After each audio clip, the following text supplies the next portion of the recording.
ಇನ್ನು ರಾಜ್ಯದ ಮುಖ್ಯಮಂತ್ರಿ ಸಿದ್ದರಾಮಯ್ಯನವರು ಬಜೆಟ್ನಲ್ಲಿ 8,000 ಕೋಟಿ ಮೀಸಲಿಡಲಾಗಿದೆ, ಪ್ರತಿ ವಿಧಾನಸಭಾ ಕ್ಷೇತ್ರಕ್ಕೆ 50 ಕೋಟಿ ಕೊಡುತ್ತೇನೆ ಎಂದು ಮತ್ತೆ ಹೇಳಿಕೆ ಕೊಟ್ಟಿದ್ದಾರೆ. ಮತ್ತೊಂದೆಡೆಯಲ್ಲಿ ಚಿನ್ನಾಭರಣ ಪ್ರಿಯರಿಗೆ ಮತ್ತೆ ಗುಡ್ ನ್ಯೂಸ್ ಬಂದಿದೆ. ಚಿನ್ನ ಮತ್ತು ಬೆಳ್ಳಿ ಬೆಲೆಯಲ್ಲಿ ಭಾರಿ ಇಳಿಕೆ ಕಂಡಿದೆ. ಎಷ್ಟು ಇಳಿಕೆ ಆಗಿದೆ ಎಂಬುದನ್ನು ನೋಡೋಣ. ಮತ್ತೊಂದೆಡೆಯಲ್ಲಿ ಕಾಂಗ್ರೆಸ್ ಸರ್ಕಾರದ ಗೃಹಲಕ್ಷ್ಮಿ ಯೋಜನೆ ಬಗ್ಗೆ ಸಚಿವ ಲಕ್ಷ್ಮಿ ಹೆಬ್ಬಾಳ್ಕರ್ ಅವರ ಹೇಳಿಕೆ, ರೈತ ಸಂಪರ್ಕ ಕೇಂದ್ರ ಉದ್ಘಾಟಿಸಿ ಮಹಿಳೆಯರಿಗೆ ಗುಡ್ ನ್ಯೂಸ್ ಕೊಟ್ಟಿದ್ದಾರೆ. 3 ಮುಖ್ಯವಾದ ಮಾಹಿತಿಗಳನ್ನು ಡೀಟೇಲ್ ಆಗಿ ನೋಡೋಣ. ಅದಕ್ಕಿಂತ ಮೊದಲು ನೀವು ನಮ್ಮ ಚಾನಲ್ಗೆ ಮೊದಲು ಬಾರಿ ಭೇಟಿ ಕೊಡ್ತಾ ಇದ್ರೆ ದಯವಿಟ್ಟು ಸಬ್ಸ್ಕ್ರೈಬ್ ಬಟನ್ ಕ್ಲಿಕ್ ಮಾಡಿ, ಪಕ್ಕದಲ್ಲಿ ಒಂದು ಗಂಟೆ ಕಾಣಿಸುತ್ತೆ ಅದು ಕೂಡ ಒತ್ತಿದ್ರೆ ಕರ್ನಾಟಕ ರಾಜ್ಯದ ಮುಖ್ಯವಾದ ಮಾಹಿತಿಗಳು ನಿಮಗೆ ಸಿಗುತ್ತವೆ. ಈ ಒಂದು ಮಾಹಿತಿಗೆ ಲೈಕ್ ಮಾಡಿ ಮತ್ತು ವಿಡಿಯೋ ಪೂರ್ತಿಯಾಗಿ ನೋಡಿ. ಬನ್ನಿ ಸ್ನೇಹಿತರೆ, 3 ಮುಖ್ಯವಾದ ಮಾಹಿತಿಗಳನ್ನು ಡೀಟೇಲ್ ಆಗಿ ನೋಡೋಣ. ಈಗ ರಾಜ್ಯದ ಮುಖ್ಯಮಂತ್ರಿ ಸಿದ್ದರಾಮಯ್ಯನವರು ಪ್ರತಿ ವಿಧಾನಸಭಾ ಕ್ಷೇತ್ರದ ಶಾಸಕರಿಗೆ ತಲಾ 50 ಕೋಟಿ ಕೊಡುವುದಾಗಿ ಘೋಷಣೆ ಮಾಡಿದ್ದಾರೆ. ಹೌದು, ಮೈಸೂರಿನಲ್ಲಿ ಮಾತನಾಡಿದಂತ ಮುಖ್ಯಮಂತ್ರಿಯವರು ರಾಜ್ಯದ ಪ್ರತಿ ವಿಧಾನಸಭಾ ಕ್ಷೇತ್ರಕ್ಕೆ ಅಭಿವೃದ್ಧಿ ಕಾರ್ಯಕ್ರಮಗಳನ್ನು ಅನುಷ್ಠಾನಗೊಳಿಸಲು ಪ್ರತಿ ಕ್ಷೇತ್ರದ ಶಾಸಕರಿಗೆ ತಲಾ 50 ಕೋಟಿ ನೀಡಲಾಗುತ್ತಿದೆ ಎಂದು ಮುಖ್ಯಮಂತ್ರಿಯವರು ಹೇಳಿದ್ದಾರೆ. ಹೌದು, ವಿಧಾನಸಭಾ ಕ್ಷೇತ್ರಗಳಿಗೆ ಅನುದಾನ ನೀಡಲೆಂದೇ ಬಜೆಟ್ನಲ್ಲಿ 8,000 ಕೋಟಿ ರೂಪಾಯಿ ಹಣವನ್ನು ನಾವು ಮೀಸಲಿಟ್ಟಿದ್ದೇವೆ.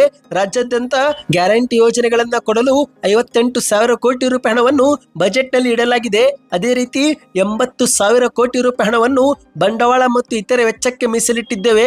ಪ್ರಸ್ತುತ 2025 ಈ ಒಂದು ವರ್ಷದಲ್ಲಿ ರಾಜ್ಯದ ಅಭಿವೃದ್ಧಿಗಾಗಿನೇ 1.31 ಲಕ್ಷ ಕೋಟಿ ರೂಪಾಯಿ ಕೂಡ ನಾವು ಖರ್ಚು ಮಾಡುತ್ತಿದ್ದೇವೆ.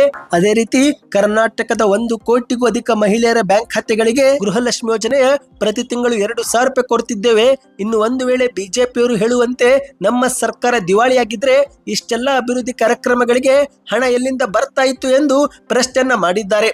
ಕಾಂಗ್ರೆಸ್ ಸರ್ಕಾರದಲ್ಲಿ ಆರ್ಥಿಕ ಪರಿಸ್ಥಿತಿ ಸುಭದ್ರವಾಗಿದೆ, ಬಿಜೆಪಿಯವರು ಹೇಳುತ್ತಿರುವುದು ಎಲ್ಲವೂ ಕೂಡ ಸುಳ್ಳು ಎಂದು ಮಾಧ್ಯಮಗಳ ಮುಂದೆ ಮಾತನಾಡಿದ್ದಾರೆ. ಇನ್ನೀಗ 2ನೇ ಮುಖ್ಯವಾದ ಮಾಹಿತಿಗೆ ಹೋಗೋಣ. ಚಿನ್ನಾಭರಣ ಪ್ರಿಯರಿಗೆ ಮತ್ತೆ ಗುಡ್ ನ್ಯೂಸ್ ಬಂದಿದೆ.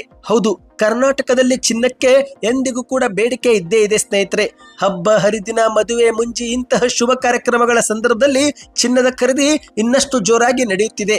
ಚಿನ್ನದ ಬೆಲೆಯು ಇತ್ತೀಚಿನ ದಿನಗಳಲ್ಲಿ ದೊಡ್ಡ ಮಟ್ಟದಲ್ಲಿ ಏರಿಕೆ ಮತ್ತು ಇಳಿಕೆ ಆಗುತ್ತಿರುವುದರಿಂದ ಚಿನ್ನ ಖರೀದಿದಾರರು ಒಮ್ಮೆ ಖುಷಿ ಪಟ್ಟರೆ ಮತ್ತೊಮ್ಮೆ ಚಿಂತೆ ಪಡುವಂತಾಗಿದೆ. ಈಗ ಇದೇ ನಡುವೆ ಚಿನ್ನದ ಬೆಲೆಯಲ್ಲಿ ಮತ್ತೆ ಸ್ವಲ್ಪ ಮಟ್ಟದಲ್ಲಿ ಇಳಿಕೆ ಕಂಡು ಬಂದಿದೆ. ಹೌದು, ಮೇ 13 ಮಾರುಕಟ್ಟೆ ವರದಿಯ ಪ್ರಕಾರ ಬೆಂಗಳೂರಲ್ಲಿ 24 ಕ್ಯಾರೆಟ್ ಚಿನ್ನದ ಬೆಲೆ 10 ಗ್ರಾಂಗೆ 1,800 ರೂಪಾಯಿ ಇಳಿಕೆಯಾಗಿ 96,880 ರೂಪಾಯಿಗೆ ತಲುಪಿದೆ. ಇದೇ ರೀತಿ 22 ಕ್ಯಾರೆಟ್ 10 ಗ್ರಾಂ ಚಿನ್ನದಲ್ಲಿ 1,650 ರೂಪಾಯಿ ಕಡಿಮೆಯಾಗಿ 88,800 ರೂಪಾಯಿ ಆಗಿದೆ. ಇನ್ನು ಬೆಳ್ಳಿ ಬೆಲೆಯೂ ಕೂಡ ಕಿಲೋಗ್ರಾಂಗೆ 1,100 ರೂಪಾಯಿ ಇಳಿದು 97,900ಕ್ಕೆ ಬಂದಿದೆ ಎಂದು ಹೇಳಲಾಗಿದೆ ಸ್ನೇಹಿತರೆ. ಚಿನ್ನಾಭರಣ ಖರೀದಿಸಲು ಯೋಚನೆ ಮಾಡುತ್ತಿರುವವರಿಗೆ ಇದೊಂದು ರೀತಿ ಒಳ್ಳೆಯ ಅವಕಾಶ ಎಂದೇ ಹೇಳಬಹುದು. ಹೌದು ಗೆಳೆಯರೆ, ಇಂದು ಚಿನ್ನದ ಬೆಲೆ ಏರು ಮತ್ತು ಇಳಿತವಾಗಲು ಹಲವು ಕಾರಣಗಳಿವೆ. ಭಾರತ ಮತ್ತು ಪಾಕಿಸ್ತಾನ ನಡುವಿನ ಯುದ್ಧ ಸೇರಿದಂತೆ ದೇಶ ವಿದೇಶಗಳ ನಡುವೆ ಆಗುತ್ತಿರುವ ಆರ್ಥಿಕ ಸ್ಥಿತಿಗತಿ, ಕರೆನ್ಸಿ ಮೌಲ್ಯದ ಏರು ಇಳಿತ, ಕೇಂದ್ರೀಯ ಬ್ಯಾಂಕುಗಳ ಚಿನ್ನ ಖರೀದಿ ಮತ್ತು ಷೇರು ಮಾರುಕಟ್ಟೆಯ ಏರು ಇಳಿತ ಸೇರಿದಂತೆ ಹಲವು ಕಾರಣಗಳಿಂದ ಚಿನ್ನವು ತನ್ನ ಬೆಲೆಯಲ್ಲಿ ಏರಿಕೆ ಕಾಣುತ್ತಲೇ ಇದೆ.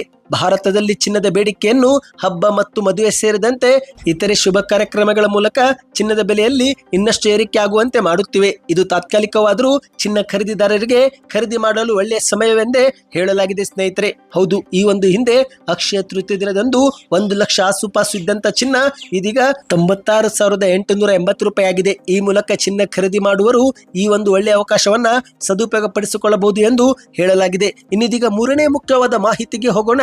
ಕಾಂಗ್ರೆಸ್ ಸರ್ಕಾರದ ಗೃಹಲಕ್ಷ್ಮಿ ಯೋಜನೆಗಾಗಿ ಕಳೆದ 4 ತಿಂಗಳಿನಿಂದ ಹಣ ಬಂದಿಲ್ಲ ಎಂದು ಮಹಿಳೆಯರು ಆಕ್ರೋಶ ವ್ಯಕ್ತಪಡಿಸುತ್ತಿದ್ದಾರೆ. ಹೌದು, ಮಾಧ್ಯಮ ವರದಿಗಳ ಪ್ರಕಾರ ಜನವರಿ ತಿಂಗಳ ಕಂತು ಮೇ ತಿಂಗಳು ಬಂದರೂ ಕೂಡ ಇದುವರೆಗೆ ಜಮೆ ಆಗಿಲ್ಲ. ಈ ಬಗ್ಗೆ ಸಚಿವ ಲಕ್ಷ್ಮಿ ಹೆಬ್ಬಾಳ್ಕರ್ ಅವರು ಕುಂದಾಪುರದಲ್ಲಿ ರೈತ ಸಂಪರ್ಕ ಕೇಂದ್ರವನ್ನು ಉದ್ಘಾಟಿಸಿ ಮಾಧ್ಯಮಗಳ ಮುಂದೆ ಮತ್ತೆ ಹಣ ಜಮಾವಾಗುವ ಭರವಸೆ ಮಾತುಗಳನ್ನಾಡಿದ್ದಾರೆ. ಹೌದು ಗೆಳೆಯರೆ, ಜನವರಿ, ಫೆಬ್ರವರಿ ಮತ್ತು ಮಾರ್ಚ್ ತಿಂಗಳ ಹಣವನ್ನು ಬಾಕಿ ಉಳಿಸಿಕೊಳ್ಳಲಾಗಿದ್ದು ಈ ಒಂದು ಹಣವನ್ನು ಹಂತ ಹಂತವಾಗಿ ಮೇ ತಿಂಗಳು ಮುಗಿದರೊಳಗೆ ಬಿಡುಗಡೆ ಮಾಡುತ್ತೇವೆ ಎಂದು ಹೇಳಿಕೆ ಕೊಟ್ಟಿದ್ದಾರೆ. ಹಣಕಾಸು ಇಲಾಖೆಯಿಂದ ಅನುಮೋದನೆ ಸಿಕ್ಕಿದೆ, ಶೀಘ್ರದಲ್ಲೇ ಹಣ ಬಿಡುಗಡೆ ಆಗುತ್ತೆ ಎಂದು ಸಚಿವ ಲಕ್ಷ್ಮಿ ಹೆಬ್ಬಾಳ್ಕರ್ ಅವರು ರೈತ ಸಂಪರ್ಕ ಕೇಂದ್ರ ಉದ್ಘಾಟಿಸಿ ಮಾತನಾಡಿದ್ದಾರೆ. ಇದೇ ವೇಳೆ ರೈತರ ಬಗ್ಗೆ ಮಾತನಾಡಿದಂತೆ ಇವರು, ರಾಜ್ಯದ ರೈತರು ಕೃಷಿಯಲ್ಲಿ ಆಧುನೀಕರಣ ಕಂಡುಕೊಳ್ಳಬೇಕು. ರೈತರು ಸುಖಿಯಾಗಿದ್ದಾಗ ಮಾತ್ರ ದೇಶ ಅಭಿವೃದ್ಧಿಯಾಗುತ್ತೆ. ರೈತರು ಹೊಸ ತಂತ್ರಜ್ಞಾನಗಳನ್ನ ಕೃಷಿಯಲ್ಲಿ ಅಳವಡಿಸಿಕೊಂಡು ಹೆಚ್ಚು ಆದಾಯ ಗಳಿಸುವಂತಾಗಬೇಕು ಮತ್ತು ರೈತ ಸಂಪರ್ಕ ಕೇಂದ್ರಗಳು ರೈತರಿಗೆ ಅನುಕೂಲವಾಗಬೇಕು ಮತ್ತು ರಾಜ್ಯದ ಅಧಿಕಾರಿಗಳು ರೈತರು ಹಾಗೂ ಸರ್ಕಾರದ ಮಧ್ಯೆ ಸೇತುವೆಯಾಗಿ ಕೆಲಸ ಮಾಡಬೇಕು ಎಂದು ಹೇಳಿಕೆ ಕೊಟ್ಟಿದ್ದಾರೆ. ಸದ್ಯಕ್ಕೆಷ್ಟಿತ್ತು ಸ್ನೇಹಿತರೆ, ನಿಮ್ಮ ಖಾತೆಗೆ ಗೃಹಲಕ್ಷ್ಮಿ ಯೋಜನೆ ಹಣ 2025 ಪ್ರಾರಂಭವಾದಾಗಲಿಂದಲೂ ಕೂಡ ಜಮಾ ಆಗಿಲ್ಲವೆಂದರೆ ನಿಮ್ಮ ಊರಿನ ಹೆಸರನ್ನ ಕಮೆಂಟ್ ಮಾಡಿ. ಮಾಹಿತಿ ಇಷ್ಟವಾಗಿದ್ದರೆ ವಿಡಿಯೋಗೆ ಲೈಕ್ ಮಾಡಿ. ಹೆಚ್ಚಿನ ಮಾಹಿತಿಗಾಗಿ ಚಾನಲ್ಗೆ ಸಬ್ಸ್ಕ್ರೈಬ್ ಮಾಡಿ.